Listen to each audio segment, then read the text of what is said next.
Right breaking చూస్తున్నాం. Bharatiya Janata party MP Laxman నివాసంలో BJP నేతల భేటీ ముగిసింది. బండి సంజయ్ ఈటెలతో అభయ్ పాటిల్ సమావేశమయ్యారు. ఇద్దరు నేతల మధ్య రాజీ జరిగింది.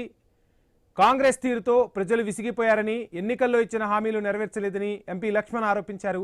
రాష్ట్రంలో కాంట్రాక్టర్లు ఆత్మహత్య చేసుకునే పరిస్థితి నెలకొందని ఆరోపణలు గుప్పించారు. తెలంగాణలో భారతీయ జనతా పార్టీకి సానుకూల వాతావరణం ఉందన్న లక్ష్మణ్ రాష్ట్రాభివృద్ధిపై మోదీ చొరవ చూపుతున్నారని, పార్టీలో నేతల మధ్య ఎలాంటి విభేదాలు లేవని స్పష్టం చేశారు.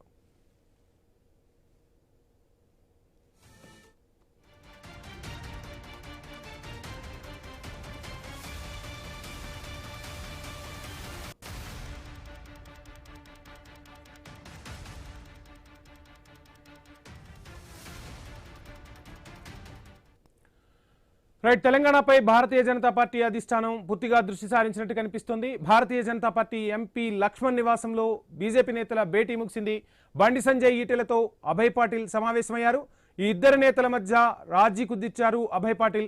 ఇదే అంశానికి సంబంధించి ఫుల్ డీటెయిల్స్ మా ప్రతినిధి ఉదయ్ అందిస్తారు. ఉదయ్, మొదటి నుంచి కూడా అక్కడ పశ్చిమ బెంగాల్ ఎన్నికలు జరిగినప్పటి నుంచి కూడా భారతీయ జనతా పార్టీ అధిష్టానం అగ్రనాయకత్వం తెలంగాణను టార్గెట్ చేసింది. అందులో భాగంగా ఆ పార్టీలో ఉన్న అంతర్గత సమస్యలను చక్కబెట్టే ప్రయత్నం చేస్తున్నట్టుగా కూడా టాక్ వినిపించింది. ఈ రోజు పరిణామాలు చూస్తే లక్ష్మణ్ నివాసంలో మొత్తంగా ఇద్దరు నేతల మధ్య రాజీ కూడా కుదిర్చినట్టుగా కనిపిస్తుంది. సో ఏం జరిగింది ఆ సమావేశంలో? పశ్చిమ బెంగాల్ తర్వాత తెలంగాణపై బీజేపీ ఫోకస్ పెట్టింది. తెలంగాణ బీజేపీలో కీలక పరిణామం చోటు చేసుకుందని కూడా మనకు తెలుస్తోంది. పార్టీ అంతర్గత సమస్యలపై అధిష్టానం ఒక రిపోర్ట్ తీసుకునింది. ఈ రిపోర్ట్ ఆధారంగా పరిణామాలు కూడా తారుమారు అయ్యే అవకాశం ఉన్న నేపథ్యంలో కూడా అధిష్టానం కొంత సీరియస్ కూడా తీసుకున్నట్లు మనకు తెలుస్తా ఉంది. కొంత రిపోర్టు కూడా వాళ్ళకి సమాచారం వచ్చింది. ఆ సమాచారం ఆధారంగా కూడా నేతల ఈగోకు చెక్ పెట్టాలని నిర్ణయించింది. దీనికి సంబంధించిన ఇప్పటికే బండి సంజయ్, ఈటెల రాజేందర్ మధ్య కొంత వివాదం నడుస్తున్నట్లు కూడా తెలిసింది. దీనికి సంబంధించి ఇప్పటికే వారి మధ్య సహాయ దిశగా చర్చలు జరపాలని చెప్పేసి అధిష్టానం డిసైడ్ అయ్యింది. దీనికి సంబంధించిన ఇప్పటికే బీజేపీ ఎంపీ లక్ష్మణ్ నివాసంలో కూడా కొద్దిసేపటి క్రితమే బీజేపీ నేతలు కీలక భేటీ ముగిసింది. ఈ భేటీలో బండి సంజయ్, ఈటలతో పాటు అభయ్ పాటిల్ కూడా సమావేశమయ్యారు. ఇద్దరు నేతల మధ్య రాజీ కుదిర్చారు అభయ్ పాటిల్. ఇప్పటికే బీజేపీ పెద్దలు రాష్ట్ర ప్రభుత్వంపై తీవ్ర విమర్శలు చేస్తుంటే ఇలాంటి పరిణామాల్లో బీజేపీ నేతల మధ్య కొంత వివాదం చోటు చేసుకోవడం కొంత గందరగోళంగా నెలకొంటుందని చెప్పేసి వారు చెప్పిన పరిస్థితి కనిపిస్తోంది. ఇప్పటికే కాంగ్రెస్ ప్రభుత్వం తీరుతో ప్రజలు విసిగిపోయారని చెప్పేసి అటు బీజేపీ నాయకులు పదే చెప్తున్నప్పటికీ ఎన్నికల్లో ఇచ్చిన హామీలు ఇప్పటికే నెరవేర్చలేదని ఎంపీ లక్ష్మణ్ కూడా ఆరోపించారు. రాష్ట్రంలో కాంట్రాక్టర్లు ఆత్మహత్య చేసుకునే పరిస్థితి నెలకొందని చెప్పేసి అటు బీజేపీ నాయకులు చెప్తున్న పరిస్థితి కనిపిస్తోంది. తెలంగాణలో ఇప్పటికే బీజేపీకి సానుకూల పరిస్థితులు ఉన్నాయని చెప్పేసి వాటిని మనం తమ వైపుగా తిప్పుకోవాలని తప్ప ఇలా వివాదాలకు చోటు ఇవ్వకూడదు అని చెప్పేసి అటు బీజేపీ ఎంపీ లక్ష్మణ్ కూడా తెలిపిన పరిస్థితి కనిపిస్తోంది. ఇప్పటికే రాష్ట్ర అభివృద్ధిపై మోడీ ప్రత్యేక చొరవ చూపుతున్నారని, రాబోయే రోజుల్లో BJP thank you Uday. Right, ఇక భారతీయ జనతా పార్టీ ఎంపీ లక్ష్మణ్ నివాసంలో బీజేపీ నేతల భేటీ కొనసాగింది. ఈ భేటీలో కీలకంగా అటు ఈటెల రాజేందర్కి సంబంధించి, బండి సంజయ్కి సంబంధించిన అంశాలు చర్చకొచ్చాయి. వారిద్దరి మధ్య రాజీ కుదిర్చారు పాటిల్. ఇదే అంశానికి సంబంధించి డీటెయిల్స్ అందించేందుకు మా బ్యూరో చీఫ్ కిరణ్ జాయిన్ అవుతున్నారు. కిరణ్, రకరకాల అంశాలు ఈ భేటీలో తెరపైకి వస్తున్నాయి. ఓవైపు మనకు అంటే ఇక్కడ తెలంగాణలో ఈసారి భారతీయ జనతా పార్టీ అధికారంలోకి రావడానికి సానుకూల వాతావరణం ఉందని లక్ష్మణ్ చెప్తున్నారు. అంతర్గత విభేదాలు పక్కన పెడితే మాత్రం ఖచ్చితంగా అధికారం మనదే అంటూ కూడా ఒక సంకేతాన్ని పంపే ప్రయత్నం చేస్తున్నారు. అదేవిధంగా అక్కడి నుంచి అంటే అధిష్టానం పార్టీని పంపించింది. ఇద్దరు నేతల మధ్య ఏదైతే అంశాలు ఉన్నాయో ఆ అంశాలకు చెక్ పెట్టే ప్రయత్నం చేసింది. ఎలా చూడొచ్చు అంటారు భారతీయ జనతా పార్టీలో ఈ అంతర్గత సమావేశాలని? వంశీ, గత కొంతకాలంగా కూడా తెలంగాణ బీజేపీ అగ్రనేతల్లో కూడా వైరం విభేదాలు నడుస్తున్నటువంటి నేపథ్యంలో ఈ విభేదాలకు చెక్ పెట్టే దిశగా కూడా ఇటు బీజేపీ అధినాయకత్వం భావించినట్టు కూడా తెలుస్తా ఉంది. ఆ నేపథ్యంలోనే రాయబారిగా తెలంగాణ బీజేపీ ఇన్ఛార్జ్ అభయ్ పాటిల్ ను రంగంలో దింపినట్టు కూడా మనకు తెలుస్తా ఉంది. అయితే ఇటకేలకు బీజేపీ ఎంపీ ఈటెల రాజేందర్, అదేవిధంగా కేంద్ర మంత్రి బండి సంజయ్ ఇళ్ల మధ్య సయోధ్య కుదిరినట్టు కూడా తెలుస్తా ఉంది. బీజేపీ ఎంపీ లక్ష్మణ్, అదేవిధంగా రాష్ట్ర బీజేపీ ఇన్ఛార్జ్ అభయ్ పాటిల్ నేతృత్వంలో కూడా ఇద్దరి మధ్య రాజీ కుదిర్చినట్టుగా తెలుస్తా ఉంది. ఆ తర్వాత కూడా ఇద్దరు ఆలింగనం చేసుకున్నారు. అందరూ కూడా కలిసికట్టుగా పనిచేస్తామని కూడా శపథం కూడా చేసిన, అంటే మీడియా ముఖంగా కూడా శపథం చేసిన పరిస్థితి అయితే ఉంది. అయితే వీరిద్దరి మధ్యలో ఎందుకు విభేదాలు ఉన్నాయనే అనేటటువంటి విషయం సంబంధించి వేరువేరుగా కూడా ఇటు బండి సంజయ్ సంబంధించి కావచ్చు, ఇటు ఈటెల రాజేందర్ సంబంధించి కూడా వేరువేరుగా వారి అభిప్రాయాన్ని తీసుకున్నారు. వారు ఎందుకు అంతర్గత విభేదాలు సంబంధించిన కారణాలపై కూడా ఆరా తీసిన పరిస్థితులు అయితే ఉన్నాయని చెప్పొచ్చు. ఇద్దరు విడివిడిగా వారికి సంబంధించినటువంటి ఎందుకు అవతల వ్యక్తిపై ఎందుకు స్ట్రగుల్ కావాల్సి వచ్చింది అనేటువంటి విషయాలపై కూడా కుల్లంకల్లా కూడా అటు అగ్రనేతలకు కూడా వివరించినట్టు కూడా తెలుస్తోంది. ఈ నివేదికను అధిష్టానానికి పంపుతారా, లేకుంటే రాజీ కుదిర్చారు కాబట్టి మళ్ళీ ఇటువంటి ఘటనలు పునరావృతం కాకుండా కూడా స్పష్టమైనటువంటి చర్యలు తీసుకుంటారా అనేది కూడా కొంత చూడాల్సి ఉంది. మరోవైపు బండి సంజయ్ సంబంధించి కావచ్చు, ఇటీవల అతని కుమారుడికి సంబంధించిన పోక్సో కేసు సంబంధించి కూడా చాలా ఆయన ఆవేదన గురి చేసినట్టు కూడా తెలుస్తా ఉంది. అంటే తన కుమారుడికి సంబంధించి కూడా కావాలనే సొంత పార్టీ సంబంధించిన నేతలే తనను బదనాం చేశారు అనేటువంటి ఆవేదనను కూడా అగ్రనేతల ముందు బండి సంజయ్ తన గూడును వెళ్లబోసుకున్నట్టు కూడా తెలుస్తోంది. మరోవైపు ఇటు ఈటల రాజేందర్ కూడా తనపై మల్కాజ్గిరి ఆ ప్రాంతాల్లో కూడా ఇటు మేడ్చల్ కావచ్చు, ఎల్బీనగర్ ఆ ప్రాంతాల్లో అతనికి వ్యతిరేకంగా కూడా కొన్ని ఫ్లెక్సీలు కూడా ఏర్పాటు చేశారు. అంటే ఈటల రాజేందర్ అంటే బీజేపీపై అంటే ఏడుస్తున్నారంటూ కూడా ఆ ఫ్లెక్సీలు కూడా హెడ్లైన్స్ కూడా పెట్టడం జరిగింది. అంటే నీకు కేంద్ర మంత్రి పదవి రానందుకు ఈ ఏడుప, లేకుంటే అధ్యక్ష పదవి రానందుకు ఈ ఏడుప అంటూ కూడా సొంత పార్టీ నేతలే ఆ ఫ్లెక్సీలు ఏర్పాటు చేయడంపై కూడా ఆయన కూడా అగ్రనేతల ముందు ఆవేదన వ్యక్తం చేసినట్టు కూడా తెలుస్తోంది. అంటే దీనికి సంబంధించి కూడా తనపై అంటే ఈ కుట్ర వెనుక కొంతమంది ఎంపీల పాత్ర, కీలక నేతల పాత్ర ఉండొచ్చు అనేటువంటి అనుమానం వ్యక్తం చేస్తూనే బండి సంజయ్ పాత్ర కూడా ఉంది అనేటువంటి అభిప్రాయాన్ని కూడా ఆయన తెలియజేసినట్టు తెలుస్తోంది. రకరకాల అంశాలు మీరు చెప్తున్నట్టుగా ఒకవైపు అంతర్గత సమస్యలను పరిష్కరించుకోవటం, రాష్ట్రంలో చేరికలకు సంబంధించి కూడా పెద్ద ఎత్తున అవసరాలు ఉన్నాయి. భారతీయ జనతా పార్టీ ఎంత కాదని చెప్తున్నా ఒక లీడర్ను వాళ్ళు ఫోకస్ చేయాల్సిన అవసరం ఉంది, ఒక లీడర్ను ప్రజల ముందు ఉంచాల్సిన అవసరం కనిపిస్తోంది. ఇప్పుడు దక్షిణ తెలంగాణ, ఉత్తర తెలంగాణకు చూస్తే తేడా. ఉత్తర తెలంగాణలో కాస్త భారతీయ జనతా పార్టీ గట్టిపట్టున్నా దక్షిణ తెలంగాణకు వచ్చేసరికి ఆ పరిస్థితి లేదు. ఈ అంశాలపై కూడా ఫోకస్ చేసే అవకాశం ఉందా? అంటే ముందు విభేదాలను పక్కన పెట్టి అందరూ పనిచేస్తే తప్ప అధికారంలోకి రాము అనేది సుస్పష్టం. ఆ సంకేతాలు అయితే పంపారు. దాంతోపాటుగా ఇంతకుముందు ప్రధాని కూడా ఒక ఎంపీలకు క్లాస్ బీకిన టాక్ కూడా వినిపించింది. ఆ తర్వాత నుంచే ఈ పరిణామాలన్నీ జరుగుతున్నాయా? ముందు ఇల్లు చక్కబెట్టుకొని ఇక ఒక రాజకీయ రణక్షేత్రంలోకి భారతీయ జనతా పార్టీ దిగబోతుందని మనం భావించవచ్చు అంటారా?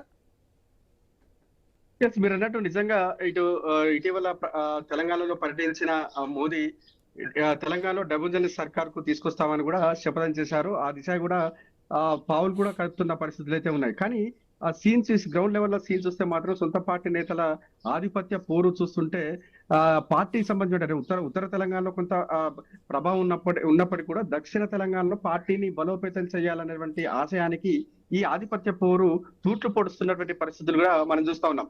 ఏదైతే ఉత్తర తెలంగాణకు సంబంధించి చాలా కీలకలు అయితే ఉన్నారో, లక్ష్మణ్ కావచ్చు, ఈటల రాజేందర్, అదేవిధంగా ధర్మపురి అరవింద్, బండి సంజయ్ లాంటి, కిషన్ రెడ్డి లాంటి చాలా కీలకమైనటువంటి నేతలు ఉన్నటువంటి నేపథ్యంలో ఈ దక్షిణ తెలంగాణకు సంబంధించి ఉమ్మడి జిల్లాకు ఈ కీలక నేతల్ని కూడా ఇన్ఛార్జీలు నియమించి కూడా ఆపరేషన్ ఆకర్షణ మొదలు పెట్టాలనేటువంటి వ్యూహాలతో కూడా ఇప్పుడు బీజేపీ ఉన్నట్టు కూడా తెలుస్తోంది. ఆ నేపథ్యంలోనే కీలక నేతలంతా సమన్వయం చేసుకుని కూడా కోఆర్డినేషన్ చేసుకుంటూ కూడా ఉమ్మడి అంటే దక్షిణ తెలంగాణపై కూడా ఫోకస్ పెట్టాలనేటువంటి అధిష్టానం భావించినప్పటికీ కూడా ఈ విధంగా కూడా వైరాలు, విభేదాలు, అంతర్గత కలహాలతో కూడా పార్టీ ప్రతిష్టత దెబ్బతింటుందనేటువంటి భావించినటువంటి అధిష్టానం ముందుగా వర్గపోరుకు చెక్ పెట్టాలనేటువంటి దిశగా అడుగులు వేస్తున్నట్టుగా తెలుస్తా ఉంది. ముందుగా అంటే ఇంతకుముందు మీరు చెప్పినట్టు ముందు ఇంటిని చక్కదిద్దుకొని ఆ అవతల పార్టీపై ఎదురుదాడి దిగాలనేటువంటి వ్యూహంతో ఇప్పుడు బీజేపీ అధిష్టానం భావిస్తున్నట్టు కూడా తెలుస్తా ఉంది. అందుకే ఇప్పటికే చెప్తా ఉన్నారు, అధికారంలో ఉన్నటువంటి కాంగ్రెస్ ప్రభుత్వంపై కూడా ఇటు ప్రజలు చాలా వ్యతిరేకతతో ఉన్నటువంటి నేపథ్యంలో ఈ వ్యతిరేకతను బీఆర్ఎస్ వైపు మళ్ళకుండా బీజేపీ వైపు టర్న్ అయ్యేటటువంటి ప్లాన్ వేయాలనేటువంటి ఉద్దేశంతో కూడా బీజేపీ అగ్రనేతలు భావిస్తున్నప్పటికీ కూడా ఇక్కడ నేతల మధ్య సమన్వయ లోపం పార్టీకి పెద్ద శాపం అవుతున్నటువంటి నేపథ్యంలో ముందుగా ఈ అగ్రనేతలకు సంబంధించినటువంటి ఆధిపత్య పోరుకు చెక్ పెట్టాలనే ఉద్దేశంతో కూడా ఈ రోజు రాయబారిగా కూడా అబ్బాయి పార్టీలను కూడా పంపినటువంటి తెలుస్తోంది. వీరితో పాటు ఇంకా కొంతమంది అగ్రనేతల మధ్య కూడా వైరం అయితే కొనసాగుతుంది. ఇటు ఈటల రాజేందర్ కూడా ఫ్లెక్సీలు ఏర్పాటు చేసిన నేపథ్యంలో అందులో ధర్మపురి అరవింద్ అంశాన్ని కూడా తెరపైకి తీసుకొచ్చిన పరిస్థితులు కూడా మనం చూసాం. అంటే ఈటల రాజేందర్ ఆ ఫ్లెక్సీలు వేయడం వెనక కూడా ధర్మపురి అరవింద్ పాత్ర ఉందనేటువంటి కుట్ర ఉందనేటువంటి విషయాన్ని కూడా ఈటల రాజేందర్ అనుచరులే వ్యక్తం చేయడం జరిగింది. అంటే ఇప్పుడు ఈటల రాజేందర్ కు ధర్మపురి అరవింద్ కూడా విభేదాలు కొనసాగుతున్నట్టుగా తెలుస్తోంది. రేపు మాపు ఈటల రాజేందర్ ధర్మపురి అరవింద్ కూడా రాజకీయ అంటే తీసుకొచ్చేటువంటి అవకాశాలు కూడా ఉన్నాయని చెప్పొచ్చు వంశీ. కిరణ్, ఏ పార్టీలో అయినా ఇతర పార్టీల నేతలు చేరుతూ ఉంటారు. అటు బీఆర్ఎస్ కూడా ఉద్యమ పార్టీ నుంచి ఫక్త్ రాజకీయ పార్టీగా మారిన తర్వాత చాలామంది ఇటు కాంగ్రెస్లో నుంచి తెలుగుదేశంలో నుంచి చాలామంది కీలక నాయకుల్ని తెచ్చుకుంది. రాజకీయమే చేయాలి కాబట్టి రాజకీయం చేస్తామని చెప్పి బహిరంగంగా బీఆర్ఎస్ చెప్పింది. ఆ తర్వాత కాంగ్రెస్ కూడా చాలామంది వలస నేతలను తీసుకొచ్చుకున్న పరిస్థితి. ఎక్కడా కూడా ఇంత విమర్శలు లేవు. ఉన్న కొంతమంది అయినా ఈ కొంతమందే చేరితే వీళ్ల పరిస్థితి ఈ విధంగా ఉంటాయి. అంటే ఓవైపు ఈటెల రాజేందర్ లాంటి వాళ్లకు చేరికల కమిటీ చైర్మన్గా ఓ పదవి ఇచ్చిన తర్వాత ఆయన ఎక్కడా కూడా చేరికలు చేయలేకపోయారు. ఆయన చేరికనే పటిష్టం చేసుకోవటం, ఆయన ఆ సీటును కాపాడుకోవటం, ఆయన ఆ పార్టీలో మనుగడను కాపాడుకోవటానికే కాలం అంతా సరిపోయింది. ఇటువంటి పరిస్థితుల్లో అంటే ఈటెల రాజేందర్ అంటే తెలంగాణలో చాలా కీలక నేత. సో ఆయనకే ఆ విధమైన పరిస్థితులు ఉంటే కొత్త నేతలు అసలు భారతీయ జనతా పార్టీ వైపు చూడాలంటే సాహసం చేసే పరిస్థితులు ఉన్నాయా?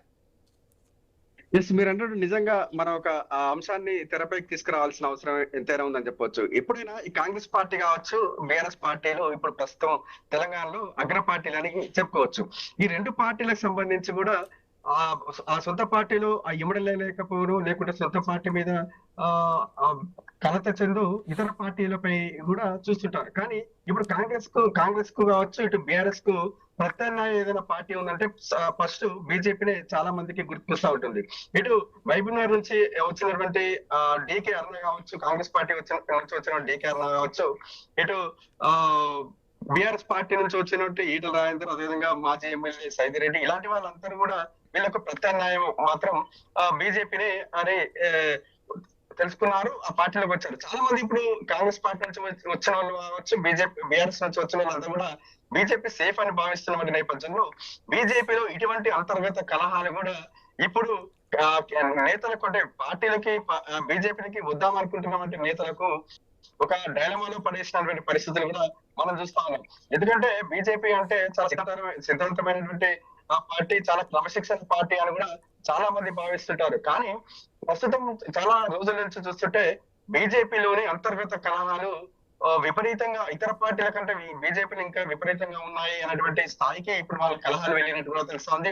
చాలా రోజులుగా కూడా బండి సంజయ్ వర్సెస్ ధర్మపురి అరవింద్, అదేవిధంగా ఈటల రాజేందర్ వర్సెస్ ధర్మపురి అరవింద్ వర్సెస్ కిషన్ రెడ్డి అన్నట్టు కూడా అగ్రనేతల మధ్య ఆధిపత్య పోరు, ఈగోల వారు నడుస్తున్నటువంటి నేపథ్యంలో ఈ పోరుకు వెనక చెక్ పెట్టకపోతే ఆపరేషన్ ఆకర్ష్ అనేటువంటి ఫెయిల్ అవుతుంది అనేటువంటి అభిప్రాయం కూడా అధిష్టానం లో ఉందని చెప్పొచ్చు. మరోవైపు ఇటీవల బీజేపీ అగ్రనేతలు కూడా చెప్పారు, తలుపులు తెరిచాం, ఎవరైనా రావచ్చు అనేటువంటి ఒక హింట్ కూడా ఇచ్చారు. కానీ ఎవరు కూడా బీజేపీ వైపు చూడని పరిస్థితి అయితే ఉందని చెప్పొచ్చు. ఎందుకంటే ఆ పార్టీలోనే